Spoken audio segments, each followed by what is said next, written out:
Hello student, कैसे हैं आप लोग। आई होप कि आप लोग स्टूडेंट अच्छे हैं और अपनी बोर्ड की तैयारी आप लोग अच्छे से कर रहे हैं। डियर स्टूडेंट, आज के इस वीडियो में हम कक्षा 12 साहित्यिक हिंदी का अर्धवार्षिक परीक्षा का पेपर लेकर आए हैं, जो कि स्कूल के द्वारा ये पेपर होता है अर्धवार्षिक परीक्षा का।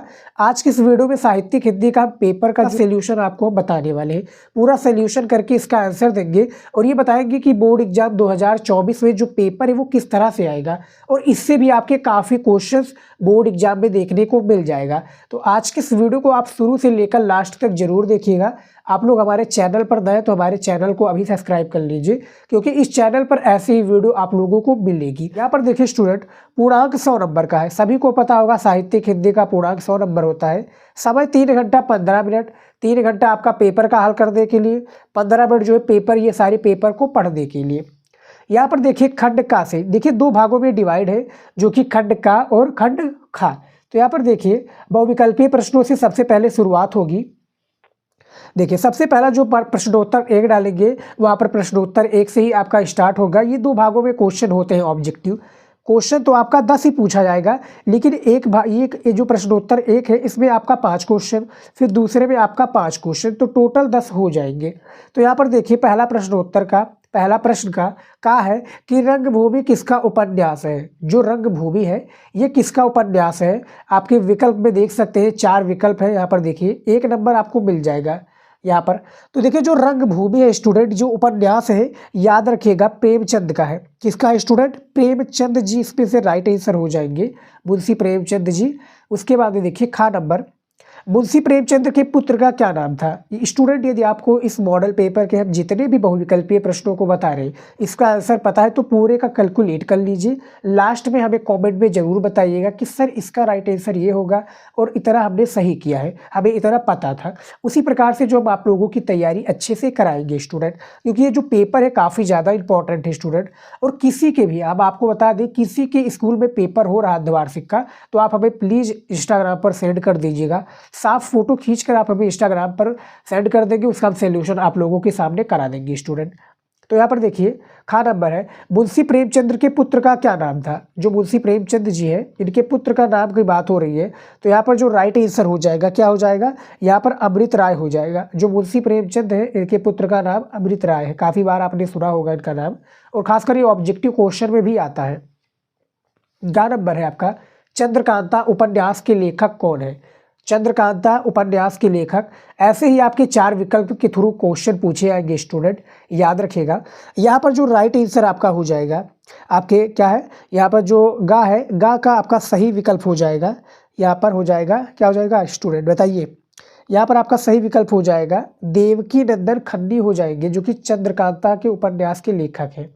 घा नंबर देखिए, साहित्य लोचन किसकी रचना है। महावीर प्रसाद द्विवेदी की, श्याम सुंदर दास की, धर्मवीर भारती की, या मोहन राकेश की। तो यहाँ पर जो राइट आंसर हो जाएगा श्याम सुंदर दास जी हो जाएगी, बाबू श्याम सुंदर दास, ये हो जाएंगे इसके सही आंसर। एक एक नंबर काफ़ी ज़्यादा इंपॉर्टेंट है स्टूडेंट। इसी तरीके से मॉडल पेपर का वीडियो देखने के लिए चैनल को आप सब्सक्राइब कर लीजिए। अगला नंबर देखिए, इरावती नामक उपन्यास के लेखक कौन है। जो इरावती नामक उपन्यास है इसके जो लेखक कौन है स्टूडेंट, ये बता रहे हैं आपको। निराला हो जाएंगे, जयशंकर प्रसाद हो जाएंगे, पंत हो जाएंगे, या राम कुमार वर्मा हो जाएंगे। कौन हो जाएंगे बताइए स्टूडेंट। यहाँ पर आप बिना सोचे समझे जो है बाप पर टिक लगा लीजिएगा, जयशंकर प्रसाद हो जाएंगे इसके राइट आंसर। अब देखिए यहाँ पर आ चुका है स्टूडेंट, देखिए दूसरा प्रश्न उत्तर आ गया है, मैं दिखा दूँ आपको। ये देखिए दूसरा प्रश्न से आपका का से फिर सिलसिला स्टार्ट होगा, और इसमें भी आपके 5 क्वेश्चन पूछे जाते हैं। जैसे प्रश्न नंबर 2 का है कि यशोधरा किसकी रचना है। यशोधरा जो है स्टूडेंट सभी को पता होगा मैथिली शरण गुप्त की है। क्लास 12 में इनका जो पद्यांश से काफ़ी ज़्यादा पूछा जाता है। तो यशोधरा के बारे में तो हमने बता दिया। खा है, दीप शिखा किसकी काव्य कृति है। सभी को पता होगा महादेवी वर्मा जी, याद रखिएगा। अगला देखिए गा नंबर, देखिए क्या है गा नंबर, तोड़ती पत्थर किस काव्य की रचना है। जो तोड़ती पत्थर है यानी किस काव्य की रचना है। सुमित्रा नंदन पंत जी का, निराला जी का, सूरदास जी का, या धूमिल का, बताइए इनमें से।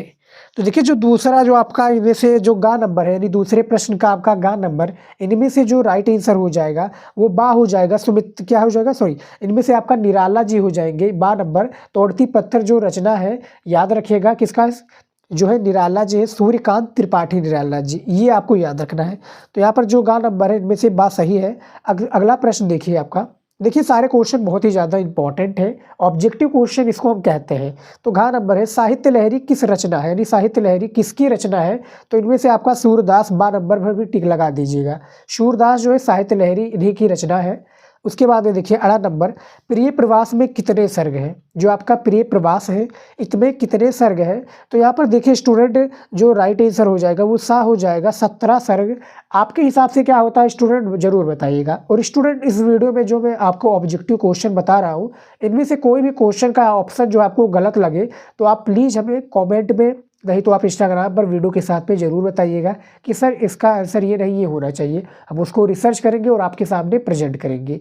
तो यहाँ पर देखिए स्टूडेंट, जो 10 क्वेश्चन है हमारा हिंदी का, साहित्यिक हिंदी का, बहुविकल्पीय का, इसको हमने आपको बता दिया है। अब देखिए सीधा पॉइंट पर आते हैं जो हमारा अगला है। यहाँ पर देखिए स्टूडेंट, ये देखिए, निम्न गद्यांशों को पढ़कर नीचे लिखे प्रश्नों का उत्तर दीजिए। ये आपका 10 नंबर का एक गद्यांश होता है, सभी को पता होगा। यहाँ पर देखिए, मातृभूमि पर निवास करने वाले मनुष्य राष्ट्र का दूसरा अंग है, पृथ्वी हो या मनुष्य। मैं आगे और मैं बता देता हूँ।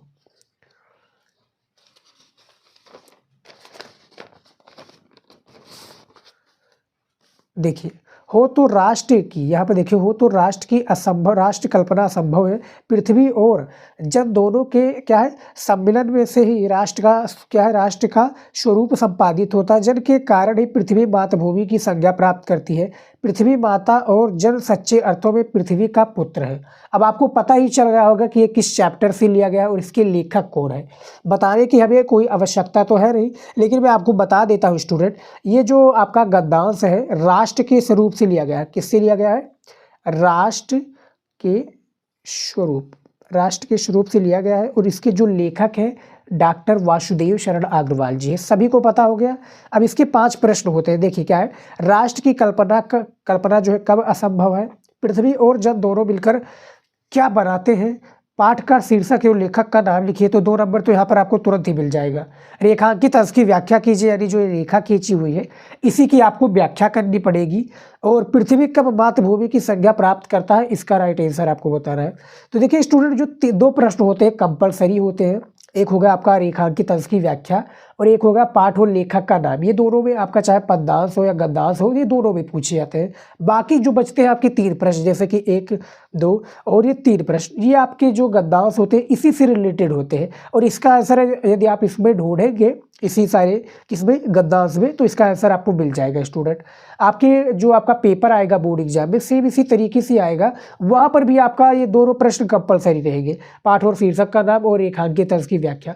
तो आपको हमने वीडियो बना दिया है कि बोर्ड एग्जाम में जो है कौन सा इंपॉर्टेंट है और किस चैप्टर का पढ़कर 10 नंबर अपना जो है गद्यांश में पा सकते हैं।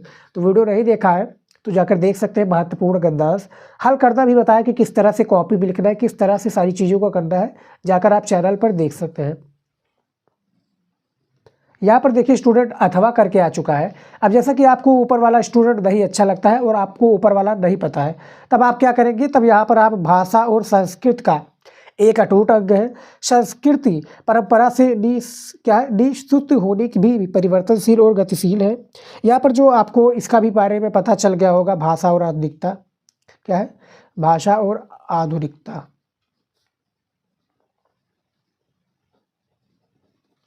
भाषा और आधुनिकता। और इसके जो लेखक है प्रोजी सुंदर रेड्डी, आपको पता ही होगा।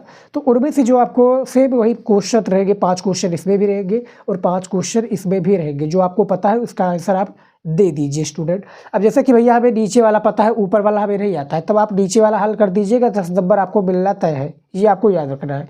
बस आपको दोनों में से किसी एक को करना है, अथवा लगा है। अब यहाँ पर देखिए चौथा प्रश्न में पूछा गया कि निम्न पद्यांश पर आधारित नीचे लिखे प्रश्नों के उत्तर दीजिए।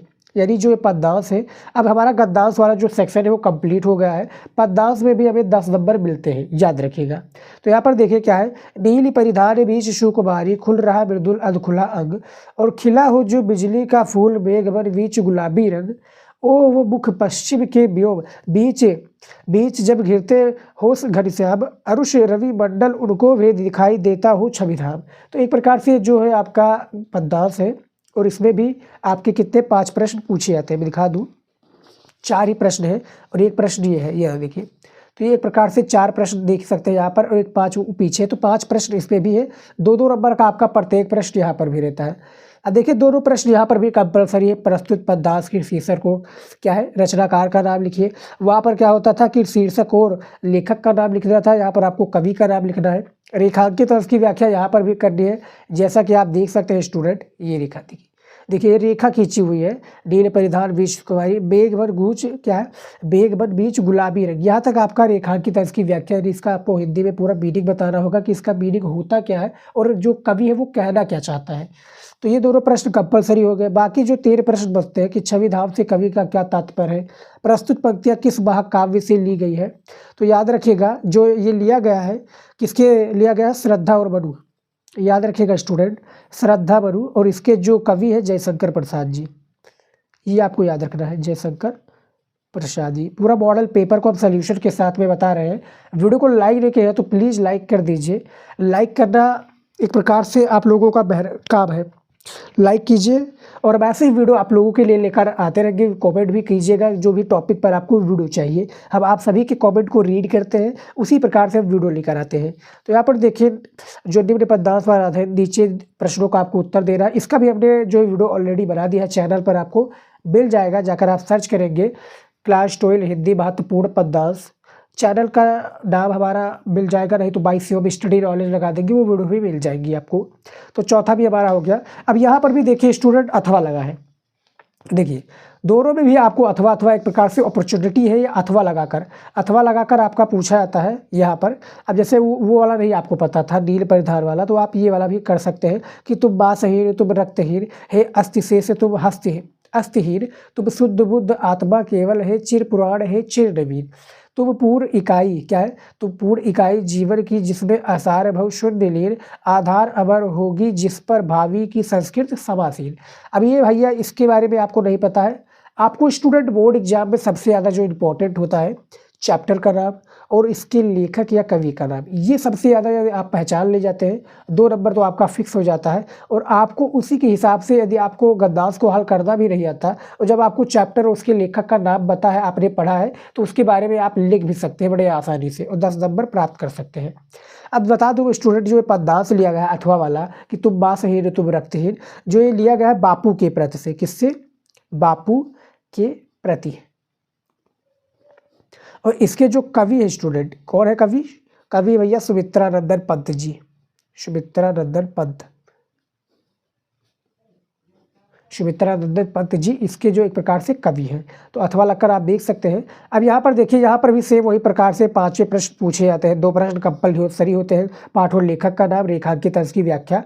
बाकी जो 3 क्वेश्चन आपके होते हैं, ये 3 क्वेश्चन आपके इसी पददांश से रिलेटेड होता है, जैसा कि हमने बताया आपको। और दोनों का आपको गद्दांश पददांश का वीडियो आपको हमारे चैनल पर मिल जाएगा, आप जाकर देख सकते हैं स्टूडेंट।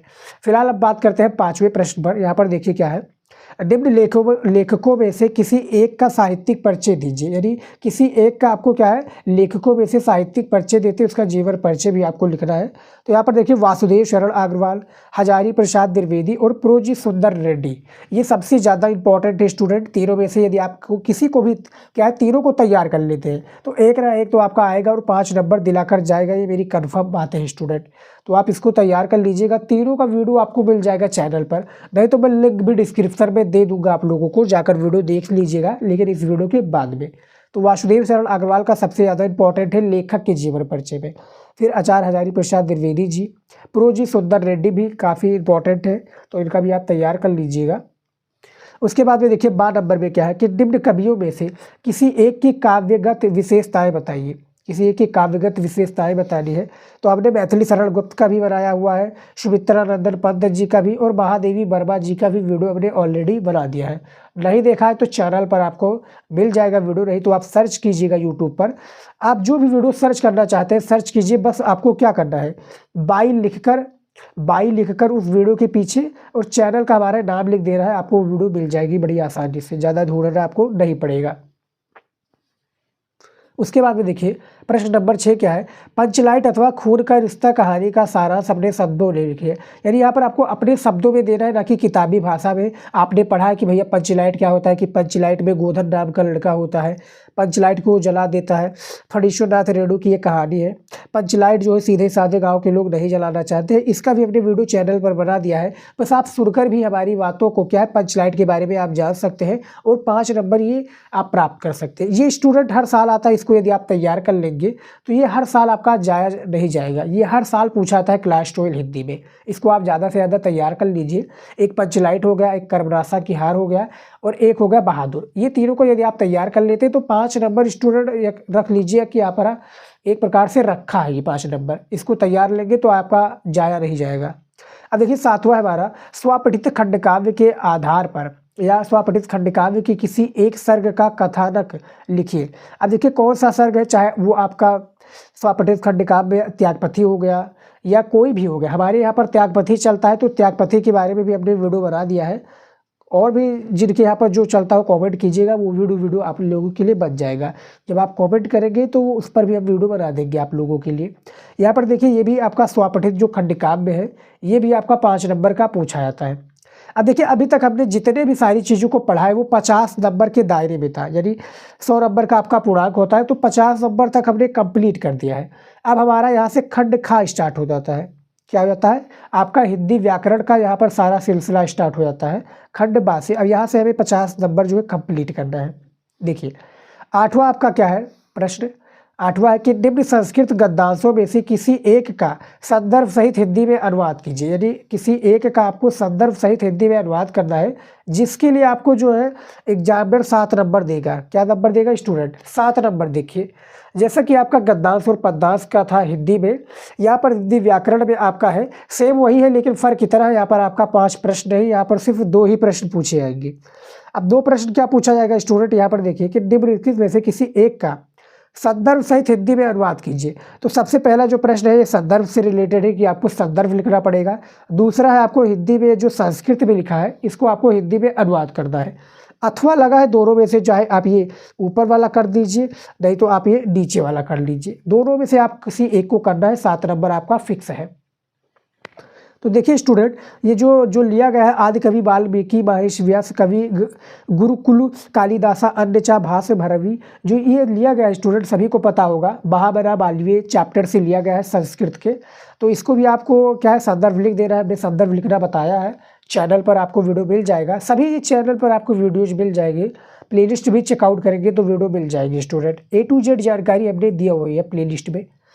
तो यहाँ पर देखिए जो ये लिया हुआ है किसी बदर मोहन मालवीय यानी महाबरा मालवीय से लिया गया है। अथवा करके जो है ये भी आपका जातक कथा से लिया गया है शायद, हाँ ये जातक कथा से लिया गया है। जो अथवा वाला ये नीचे वाला है और ये महाबरा मालवीय से। इसको भी हमने बताया कि किस तरह से आपको हिंदी में अनुवाद करना है, संदर्भ कैसे लिखना है, वीडियो चैनल पर मिल जाएगा स्टूडेंट। अब चलिए देखते हैं अगला क्या है।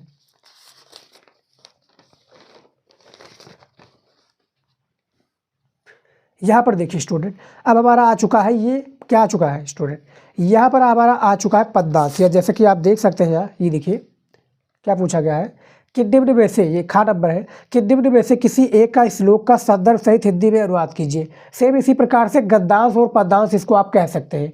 ये गद्यांश से रिलेटेड है, ये पद्यांश यानी श्लोक से रिलेटेड है। यहाँ पर भी आपको 7 नंबर दिया जाएगा। कितने नंबर? 7 नंबर दिए जाएंगे। यहाँ पर देखिए परोक्षोक कार्य हरंत प्रत्यक्षे प्रिय पदितिर ये भी लिया हुआ है।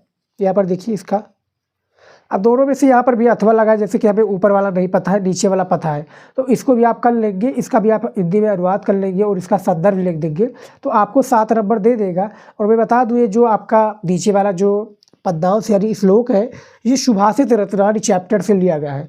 तो ये जो सुभाषित रत्नावली जो चैप्टर है आपका काफ़ी ज़्यादा इंपॉर्टेंट चैप्टर है और इस चैप्टर के आप पूरे गद्यांश को तैयार कर लेते पद्यांश को आप तैयार कर लेते हैं तो आपको 7 नंबर पाने से कोई भी नहीं रोक सकता, क्योंकि अथवा करके पूछा जाता है और इसके हर साल एक ना एक आपके पद्यांश यानी श्लोक देखने को मिल जाएगा। तो तैयार कर लीजिएगा। 9वां नंबर देखिए क्या है प्रश्न, निम्नलिखित में से किसी 2 प्रश्नों का उत्तर संस्कृत में दीजिए। यानी 2 प्रश्न है, दोनों प्रश्नों का उत्तर संस्कृत में दे रहा है, जिसके लिए एक प्रश्न का आंसर देने में यानी उत्तर देने में 2 नंबर दिए जाएंगे। तो देखिए यहाँ पर सबसे पहला जो का है, का जो आपका संस्कृत में प्रश्न पूछा गया है कि राजा भोज कालिदासा की कर्तु क्या है, कर्तु प्रवाह। तो इसका आंसर भी देखिए स्टूडेंट, इसका आंसर भी हमने जैसा कि बताया था पूरा आपको सोल्यूशन के साथ में दूंगा। तो यहाँ पर देखिए राजा भोज कालिदासा प्रभात वर्णन कृत प्रेरित वाण, ये इसका हो गया आंसर। अब दो ही करना था, जैसे हमें बीच वाला नहीं आता तो हम ये वाला कर लेंगे कि संस्कृत भाषाया कति पुराणी, क्या है, कति पुराणी लिखतांत सद्य, इसका भी देखिए, ये देखिए संस्कृत भाषा है अष्टदश पुराणी लिखतानि सन्ति, यहाँ पर सिर्फ थोड़ा ही चेंजेस करना था, ये वाला बस आपका सेम हो गया और 2 नंबर आपको मिल जाएंगे। इसका भी आपको प्रश्नोत्तर वीडियो जो है मिल जाएगा, नहीं तो आप क्या है अपने क्वेश्चन बैंक में नहीं तो बुक में ढूंढेंगे तो इसका आंसर आपको मिल जाएगा। हिंदी व्याकरण में सारी चीज़ें आपको मिल जाएंगी। अब देखिए स्टूडेंट मेन टॉपिक हमारा आ चुका है। 10 नंबर प्रश्न में देखिए क्या है, वीर रस अथवा हास रस की परिभाषा उदाहरण सहित दीजिए। उदाहरण सहित आपको लिखना है, 2-2 नंबर का ये होता है जो होगा रस छंद अलंकार। ये रस है, ये अलंकार है और ये छंद है। इसका हमने तीनों का वीडियो क्या है डेडिकेटेड वीडियो बना दिया है, नहीं देखा है तो जाकर देख लीजिएगा, आपको ये तीनों का वीडियो हमारे चैनल पर मिल जाएगा। अभी फ़िलहाल ही वीडियो जल्दी बनाया है और एक वीडियो हमारा जल्दी आने वाला है। क्या आएगा, एक वीडियो हमारा जल्दी सुबह आएगा। तो देखिए वीर रस अथवा हास रस की परिभाषा उदाहरण सहित आपको लिखना है, इसके बारे में आपको पूरी जानकारी देनी है स्टूडेंट, तो इसको आप तैयार कर लीजिएगा। ये देखिए चौपाई के बारे में भी हमने बताया है, हास रस का क्या होता है, यमक अलंकार क्या होता है, श्लेष अलंकार क्या होता है, यहाँ पर भी अथवा दिया हुआ है। देखिए स्टूडेंट, जैसा कि वीर रस का आपका पता है, हास रस का नहीं आता है, तो आप यहाँ पर कोई भी कर लीजिए, बस आपको परिभाषा और उदाहरण ही देना है, 2 नंबर मिल जाएगा। 1 नंबर आपको परिभाषा का, 1 नंबर आपको उदाहरण का। समझ में आ गया। रस छंद अलंकार तीनों एक ही है, 6 नंबर का हमने वीडियो बनाया हुआ है, जाकर देख लीजिएगा। 11 नंबर देखिए प्रश्न क्या पूछा गया है, निम्नलिखित विषयों में से किसी एक पर अपनी भाषा शैली में निबंध लिखिए। यानी किसी एक विषय में जो है आपका जो भी विषय आता है कि भैया में ये आता है, जैसा कि आपका भारत में आतंकवाद की समस्या और समाधान। इस वीडियो में जितने भी बताए गए सामग्री है, यानी जितने भी बताए गए टॉपिक है, इंपॉर्टेंट क्वेश्चन है, जिसका हमने आंसर आपको बताकर छोड़ दिया है कि इसका आपको इस तरह से वीडियो मिलेगा, वीडियो आपको डिस्क्रिप्शन में मिल जाएगा। नहीं तो आप चैनल पर हिंदी में जो प्लेलिस्ट हमने बनाई हुई है क्लास 12 हिंदी का, वहाँ पर जाएंगे, सारी वीडियो मिल जाएगी आपको, जो आपकी तैयारी को बेहतर बनाएगी। उस मॉडल पेपर के सारे क्वेश्चन का आंसर वहाँ पर मिल जाएगा। एक प्रकार से हम आपको मॉडल पेपर दिखा रहे हैं और आपको कुछ बता रहे हैं। तो यहाँ पर 11 नंबर के निम्नलिखित में से किसी एक पर अपनी भाषा शैली में, यानी अपनी भाषा में आपको इसका आंसर देना है। जैसे कि भारत में आतंकवाद की समस्या और समाधान, किसी एक को करना है, चाहे आप ये कर लीजिए, नहीं तो साहित्य और समाज क्या है, पर्यावरण प्रदूषण की समस्या और समाधान। ये जो 2 आपका निबंध है स्टूडेंट, ये आपका हर साल पूछा जाता है। क्या है, ये हर साल पूछा जाता है, ये नहीं कि ये ना पूछा जाए, ये हर साल पूछा जाएगा और इसको तैयार कर लीजिएगा। दोनों का आपने वीडियो बना दिया है ऑलरेडी, चैनल पर मिल जाएगा, जाकर चेकआउट कर लीजिए। यहाँ पर देखिए 12 नंबर आपका प्रश्न, निम्न में से संध विच्छेद कीजिए। यानी किसी एक का आपको क्या है यहाँ पर सॉरी तीनों का करना है, 1-1 नंबर का आपका ये तीनों है, 1-1 नंबर का। कविंद्र का देखिए, कविंद्र का संध विच्छेद क्या होगा, ये देखिए कविंद्र का संध विच्छेद होगा कवि धन ईश्वर, यानी ये दीर्घ संधि कहलाएगा। नायक का आपका संध विच्छेद होगा ने धन अका हो जाएगा। उसके बाद में क्या है विष्णु देखिए विष्णु धन अव हो जाएगा। तो यहाँ पर देख सकते हैं तीनों का आपने संधि विच्छेद बता दिया, वीडियो को आप रोक कर भी इसको देख सकते हैं। उसके बाद में देखिए खा नंबर, निम्नलिखित में से किसी एक पद पर समास विग्रह करके समास का नाम लिखिए। यानी किसी एक पद पर आपको समास विग्रह करके आपको उस समास का नाम लिखना है। जैसे प्रत्यक्षम हो गया, महाधनम हो गया और कृष्णाश्व हो गया। तो हमें प्रत्यक्षम का आता है भैया, तो यहाँ पर देखिए अच्छ प्रति अव्यय भाव ये समास का नाम है स्टूडेंट, याद रखिएगा। यहाँ पर देख ही सकते हैं किस तरह से हमने किया हुआ है।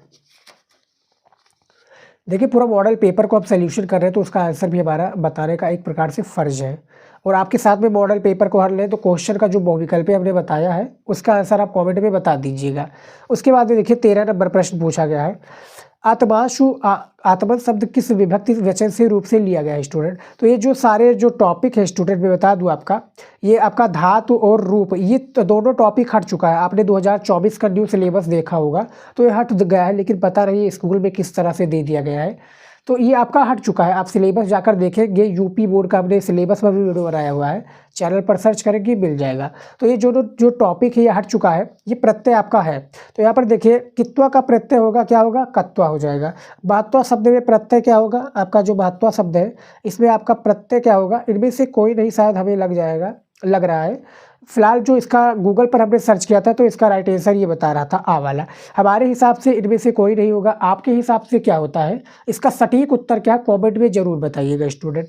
उसके बाद देखिए घ नंबर, निम्नलिखित रेखांकित पदों में से किसी एक पद में प्रयुक्त विभक्ति तथा उसके संबंधित नियम लिखिए। यानी ये भी आपका पूछा गया है तो इसके बारे में भी आपको बताना है, लेकिन मैं बता दूं आपका धातु रूप और शब्द रूप ये दोनों हट चुका है टॉपिक। अब यहाँ पर देखिए निम्नलिखित में से 2 वाक्यों का संस्कृत में अनुवाद कीजिए, ये भी आपका पूछा जाएगा। जैसे कि बालकों में मुकेश श्रेष्ठ है, किस श्रेष्ठ है इसका आपको संस्कृत में आपको एक प्रकार से लिखना है। विद्यालय के दोनों ओर वृक्ष है, इसके बारे में भी आपको लिखना है। और स्टूडेंट में बता दूं एक नया टॉपिक आप लोगों का ऐड हो चुका है। कौन सा वो नया टॉपिक है, सभी को पता होगा, पत्र लेखन। हिंदी साहित्य में भी आपका ये टॉपिक ऐड हो चुका है, तो हमने पत्र लेखन के बारे में वीडियो बना दिया है, जाकर देख लीजिएगा। ये पत्र लेखन का भी वीडियो मैंने बना दिया है। कक्षा 12 साहित्यिक हिंदी का ये पेपर है स्टूडेंट। तो यहाँ पर देख सकते हैं अपनी पूरी चीज़ों को बता दिया है जो इस मॉडल पेपर से रिलेटेड था। साहित्यिक हिंदी का ये अर्धवार्षिक परीक्षा का मॉडल पेपर है, स्कूल की तरफ से ये पेपर कराया गया है। पूरा सोल्यूशन करा दिया, A to Z जानकारी हमने दे दिया है जो इस मॉडल पेपर से रिलेटेड है। आई होप कि अच्छा वीडियो आप लोगों को अच्छा लगा है। अच्छा लगा तो लाइक कीजिएगा। मिलते हैं नेक्स्ट वीडियो में नए टॉपिक के साथ। जय हिंद।